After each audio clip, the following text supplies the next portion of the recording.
இல்ல நானே நீங்க ரொம்ப தமிழ் ரொம்ப கண்ணியமா உங்களுக்கு ஒரு மரியாதை கொடுத்து ம் உங்க புத்துக்களை விஜய் அப்படிங்கிற மாதிரி சொன்னீங்க. அப்படிலாம் சொல்ல விஜய்.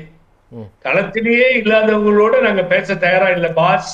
ம் எங்க டைமை வேஸ்ட் பண்ண தயாரா இல்ல பாஸ். ம் ம் அவங்க களத்திலேயே கிடையாது ம் அப்படின்னு அதிமுகவோட சொல்லி ம் குஷியான ஒரு ஸ்டேட்மெண்ட் கூட்டணியில கொடுத்து ம் அப்புறம் ஒரு ஸ்டேட்மெண்ட் மறுபடியும் போன மாசம் இருந்த நிலைமை தான் இந்த மாசம் சொல்லி ம் இதற்கு பின்னாலேயும் நீங்க எல்லாம் வருவீங்களா நாங்கெல்லாம் ஒன்னா சேருவோமான்னா ம் இத பார்த்து சிரிக்கிறதா அழுகுறதான்னு தெரியல நமக்கு.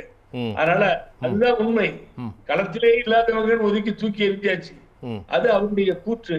ம் அது நியாயமாவும் தான் எனக்கு பார்க்கும் பொழுது ம் அவர்தான் களத்துல இருக்காரு. இல்லங்க, நீங்க அதிமுகலே பயணிச்சவரு, 30 வருஷம் ஆட்சியில இருந்த கட்சி, இன்னைக்கும் தமிழ்நாட்டின் எதிர்க்கட்சியா இருக்கக்கூடியது, இன்னும் அன்டெஸ்டடா இருக்கக்கூடிய ஒரு கட்சியினுடைய தலைவர் களத்துக்கே வராதவங்க அப்படின்னு ஏடிஎம்கேவை இக்னோர் பண்ணா அதை நீங்க ஆமோதிக்கிறீங்களே, அதை எப்படி புரிஞ்சுக்கலாம்? ஒவ்வொரு தொண்டனையும் நான் தலைவனாக ஏற்றுக்கொள்கிறேன். புரட்சி தலைவர் எம்ஜிஆர் வழியில் ம் ஒரு ஒற்றுமையே ஏற்பட விடாமல் ம் அனைவரையும் சேர்த்துக் கொள்ள முடியாது, ஒருங்கிணைந்து போக முடியாது ம் என்று ஒரு கட்சியே தொடர் தோல்விகளை முன்னிறுத்தி ம். கட்சியை அழித்து நாசம் செய்து ம். இன்றைய தினம் சேரக்கூடாது பிஜேபி சேர மாட்டேன் என்று சொன்ன பாரதிய ஜனதா கட்சியுடன் சேர்ந்து ம். செல்லுகின்ற ஒரு தலைமை இங்கு மாறுமையானால் ம் களம் மாறும். இல்ல, நீங்க அப்படி சொல்லலாம்ல புகழேந்தி, அதை சொல்லலாம்ல. விஜய் சொல்லிட்டாருன்னு விஜயை முன்னிறுத்தி சொல்வதுங்கிறது அதற்கான பொருள் என்னன்னு கேக்குறேன். பிகாஸ் உங்களுடைய தோல்விகள் அவருக்கு அட்வான்டேஜா போகுது. ம் தாவேகாவும் திமுகவும் தான் களத்துல போட்டி அப்படிங்கிறது நிஜமாகிறது. ம் ஏன்னா எழுச்சி மிகு தொண்டர்கள் கூட்டம் ஆர்ப்பரிக்கிறது. ஐயா புகழேந்தி அவர்களே, வார்த்தையினால அந்த மாதிரி ஒரு கட்சியை நீங்க களத்துல இல்லைன்னு சொல்லிட முடியுமா?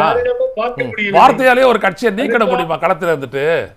நீங்க அரசியல் எவ்வளவு காலம் இருக்கிறீங்க, வார்த்தையால சொல்லி ஒரு கட்சியை இல்லைன்னு சொல்லிட முடியுமா? புரட்சித் தலைவர் எம்ஜிஆரையும் முன்னிறுத்தி, பேரறிஞர் அண்ணாவை முன்னிறுத்தி, அண்ணல் அம்பேத்கரை முன்னிறுத்தி தைரியமா வெளியில வர. இல்ல, இப்ப அதான் ஐயநாதன் கேக்குறாரு, வெறும் வார்த்தைகளை சொல்லி மட்டும் ஒரு கட்சியை வீழ்த்திட முடியுமா, அதை நீங்க நம்புறீங்களான்னு கேக்குறாரு. சரி, இப்படிதானே திண்டுக்கல்ல கிண்டல் பண்ணாங்க, ம் இப்படிதானே நடந்தது. தலைவர் கட்சி விக்கிரவாண்டியில வரலையே, களத்தை விட்டு ஓடுன கோலை நாய்ங்கிற அவச்சொல்லுக்கெல்லாம் ஆளாகிறாரு. திண்டுக்கல்ல வந்தாரு எம்ஜிஆர், விக்கிரவாண்டியில போலரைசேஷன் பயந்து ஓடிட்டாரு.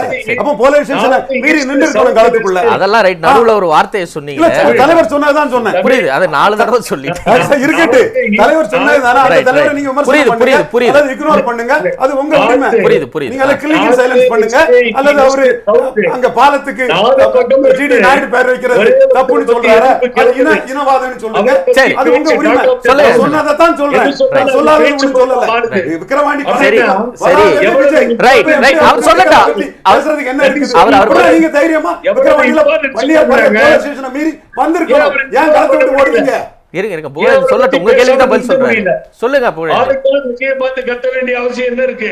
ம் ஒரு கட்சி வெளியில வளருது, வாழ்த்துக்கள் சொல்லுங்க, வளரட்டும் சொல்லி. இல்ல, எம்ஜிஆர் ஆட்சி அமைப்பாரு, கமலஹாசன் எம்ஜிஆர் ஊழல் பெருச்சாலின்னு சொன்னாரு, அது லாபம்.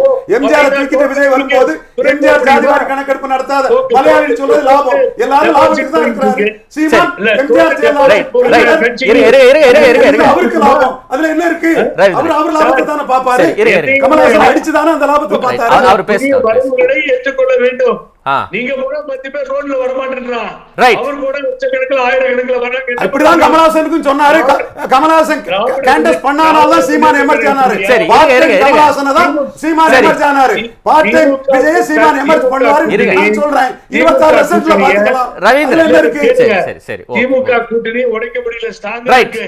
ரைட், அதை ஏத்து நிக்கிறதா ஸ்ட்ராங்கா அதிமுக கூட்டணி வேணும். ஓகே. ஆனா யாரையுமே சேர்க்க மாட்டேன்னு சொல்லும் பொழுது தமிழ் கேட்ட கேள்விக்கு ஒரு கட்சியை ஒழிக்கணும்னு அண்டர்ஸ்டாண்டிங் போட்டு முடிக்க போற நேரமா ஆயிடுச்சு. வேற வழியே இல்லையே. எங்க தலைவர்களை யார் கொண்டாடுகிறார்களோ அவர்களை நோக்கி வாழ்க்கன்னு சொல்லிட்டு போறோம்.